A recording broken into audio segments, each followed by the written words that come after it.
Why isn't it giving me my presenter notes here? We can probably just roll with it. All right. So, hey everyone. It's me. And so like a lot of things, when I want to learn something new, I focus on the beautiful game. Of course, AI, it's no exception. Of course, when I talk about the beautiful game, I'm talking about baseball. I love baseball, right? It's a fantastic game. There's so much nuance to it. I love it. And you know, one of the things that's really great about baseball is you can sit at home, you can have the radio next to you, you can have it on TV, whatever. But it's the way that the game is called, right? There's a back and forth to it, and it really lends itself nicely to just, it's a nice listen, right? And you know, so I had this idea that, you know, there are so many legendary baseball announcers, right? Your Vin Scullys, your Bob Ukers, the Mets broadcast crew, which gets, you know, there are people in New York who watch the game just because of these guys. They don't care about the Mets, but these guys are super entertaining, right? There's my home team Blue Jays that have Buck and Dan. That's a bit of an older photo of them. There's something a little more recent, right? They've been at it a while. And of course, Harry Carey, you know, everyone remembers, or at least more people seem to know about Will Ferrell's interpretation of Harry Carey that he did on SNL. But Harry Carey, that's him. That's the real guy talking about, you know, playing baseball on the moon.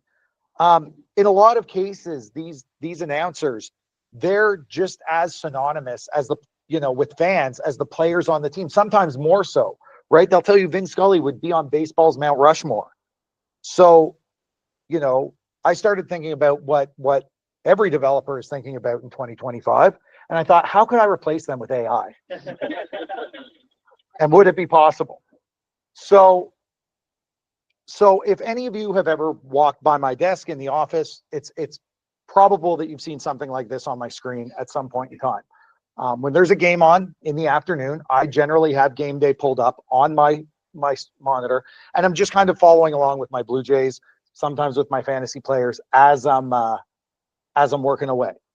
And you can see here, like, there's all sorts of information that comes in with this, right? It tells me, you know, it tells me the score. It tells me all sorts of information about the current at bat, previous at bats, scoring plays. There's all sorts of data that's coming in. And all of that is made available by something called the MLB Gumbo API, which is the Game Unified Master Baseball Object API. And the great thing about the Gumbo API is that it's free. Anyone can just, you know, tap into those JSON feeds and use it for whatever they want. And I've done a bunch of stuff with this, but I thought, hey, this might be it might be really interesting to see if I can create my own play-by-play feed based on the Gumbo API. So how am I going to do that? So, you know, this is my basic idea here. I've already got some Node stuff that I've written in the past to interact with the Gumbo API, so I can get the data. Then I want to send that to an LLM to help me generate a script, right? I found this really interesting library on. It showed up in my Twitter feed about a month and a half ago. This one called Dia, and it was made by 2 undergrad students that I can't remember where, but it was a text-to-voice model, and they were getting better results than things like Station 11. I was pretty impressed by it, and that's when I really started thinking that, hey, you know, I think that I might be able to do this. So if I can create a Python app that's running that, then hopefully, you know, my happy baseball fan user here will be able to connect and listen to the game. That's the idea, right? Maybe I'd sprinkle in a little bit of this. There's going to be a whole lot of this, maybe some help from a higher power, right? And I came up with something that I'm really hoping works here today. So let me stop sharing that. Let me go to this, and I'm just going to share my entire screen. And I don't have a fancy landing page or anything. So I'll just quickly show my terminal. My terminal is running my Python app up in the cloud. And I've hydrated it because it sometimes takes some time. One thing I need to do is, I guess I'll show this first, where I've got an HLS audio stream set up for the actual playback.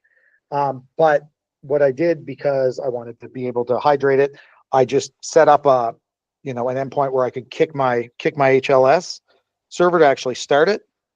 And it looks like that didn't work. Oh, because I have double HTTPS there. Eric's going to get his $20. Okay, so that has started the HLS stream, and I can see it now. It's running on my server, and so I can play this. And the way that this is working, actually, I probably need to restart it. And so I'm playing it, and what's happening is until it gets data, it's just basically sending silence down.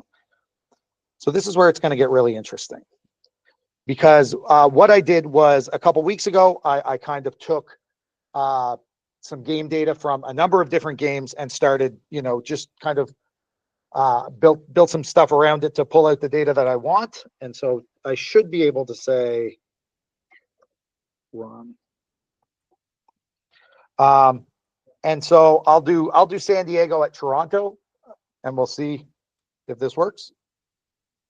So if I run that, you'll see it's grabbing my data. And so this is the script that it's generated. It has now sent that to the LLM.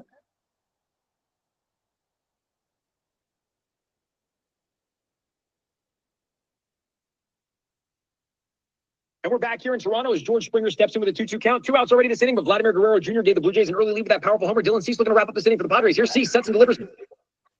So it's a slider, but it misses low for ball 3. Cease is really working his slider tonight, but George Springer is a patient hitter, not easily fooled by that low stuff. He's been in this situation countless times and knows how to battle at the plate. Springer digs back in, knowing full well how one more big swing could extend this lead. Alejandro Kirk waits on deck, hoping for a chance. It's a pivotal moment early in this matchup. Indeed, any extra insurance runs could set the tone early for Toronto, especially with Springer's experience at the plate. Let's see how Cease approaches him on this next pitch. So I'll get into the problems I'm having with it, but obviously with the way the D is set up, it's really trying to jam all the words in there. I asked for an 8 to 14 second script, and you could see that it was really, really something. So I have I have some other games here that are quite fun as well, and I can do that. It actually takes longer, I feel, to generate the script than it does to generate the voice. But it has now posted that to the voice server.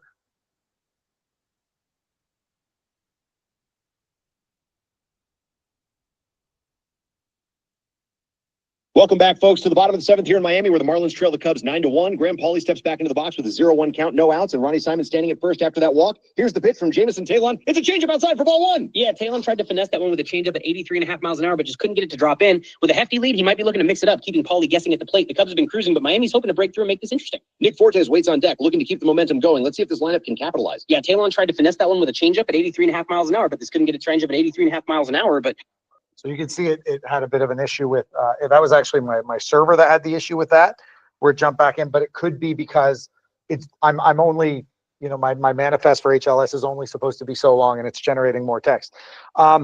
This one I haven't run yet, so I thought that this would be a great opportunity to try it live. Where if I go down to this function, I just need to comment this out. So what I did as well was I set up. So this is me just feeding one play at a time. What I did was I actually spent some time just the other night, and I set it up to with the Gumbo API. I can get timestamps for all of the events that are happening in the game, and then I can pull the play at each of those timestamps. And so I wrote this little node script that's going to start running through that, and it's going to grab the game data, and it's going to start parsing through it, and it's going to write a script, and it's going to send it. And so it sent it off here now.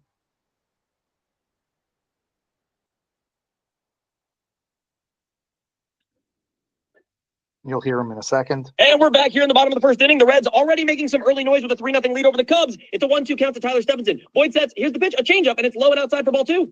Boyd's struggling to find his rhythm on the mound today. That changeup came in at just 80 miles per hour, but it's not fooling anyone right now. With runners on the corners and no outs, the Reds are already putting pressure on him early. Stephenson is a big threat here. They can't afford to let this one slip. We've seen the Reds capitalize on these opportunities, especially with Jose Trevino waiting on deck. Boyd's got to tighten up his command if he wants to escape this jam without more damage. Counts now even at 2-2, and here comes the next pitch. So it ended, and it should start another one here in a second, because you can see it's actually sending data over, and you can some of these notes that you're seeing are the actual processing of the. Welcome back, folks. Want to start with the Reds here at the bottom of the first with 3-0 lead and nobody out. Up at bat is Tyler Stephenson facing Matthew Boyd, who's been having a rough outing so far. Here's the pitch. Boyd trying to mix things up after that bumpy start. Seems he's turning to his changeup to keep hitters guessing. Let's see if it pays off. The 2-1 pitch and Stephenson fouls the three back. That was an 80.7 mile per hour changeup. Boyd trying to locate it low in the zone, but Stephenson was right on it. Yeah, it's a veteran approach by Stephenson. Staying back on that pitch. So what I was really hopeful for, I actually had it using a consistent voice when I was kind of working on this, and then I ran into a situation the other night where I ended up getting these Australian voices, which were just fantastic. So let me see if I can get the my speaker notes up, because I did want to talk just super quickly about some of the issues that I ran into with this, and you know, clearly why it's not ready for prime time. Share and up I go. All right, perfect. So the problems. So you know, obviously there was a delay, right? This all takes a bit of time to process. Running this server in the cloud, I got, you know, at times when I was running certain scripts, it was taking about 3 seconds to generate, you know, 12 to 14 seconds of speech. But it was a bit inconsistent. And today it's actually taking longer because of the way I'm hosting it. I'm wondering if it's just like a busier time for it. You know, you could definitely hear some of the emotion in the voice, but it didn't always quite match up with exactly what the game situation was. And that's, you know, that's a big thing with your home team's broadcast crew. You know, baseball fans talk about the human factor a lot, and they're often talking about how the game is officiated. But I really think there's a lot of room for improvement on that. And one thing that was very clear, I mean, they were only talking about the game. And some of the greatest stuff that you can hear during the baseball game is just that friendly banter between them. There's a great call from Vin Scully talking about Madison Bumgarner killing a snake. If anyone wants to hear it, I will happily send it to you. But you lose that with this, right? You know, the AI will give very different scripts for the same prompts, right? Making it less repetitive, which is nice. But it will give very different scripts for the same prompts, which is also problematic. And so I did my best working on kind of like creating a prompt that would work. But, you know, I guess a lot of folks have alluded to, you know, it's only a month with kids' birthday parties and other things this month. I was pretty busy. So this probably wasn't the best month for me to take it on, but it was a ton of fun.